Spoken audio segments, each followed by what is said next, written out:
اللہ جو معبود برحق ہے اس کے سوا کوئی عبادت کے لائق نہیں، تو مومنوں کو چاہیے کہ اللہ ہی پر بھروسہ رکھیں۔ مومنوں، تمہاری بیویوں اور اولاد میں سے بعض تمہارے دشمن بھی ہیں، سو ان سے بچتے رہو، اور اگر معاف کر دو اور درگزر کرو اور بخش دو تو اللہ بھی بخشنے والا ہے، مہربان ہے۔ تمہارا مال اور تمہاری اولاد تو آزمائش ہے، اور اللہ کے ہاں بڑا اجر ہے، سو جہاں تک ہو سکے اللہ سے ڈرو اور اس کے احکام کو سنو اور اس کے فرمانبردار رہو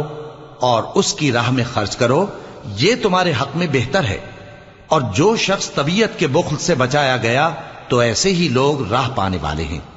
اگر تم اللہ کو نیک نیتی سے قرض دو گے تو وہ تم کو اس کا کئی گنا دے گا اور تمہارے گناہ بھی معاف کر دے گا، اور اللہ قدر شناس ہے، بردبار ہے، پوشیدہ اور ظاہر کا جاننے والا ہے، غالب ہے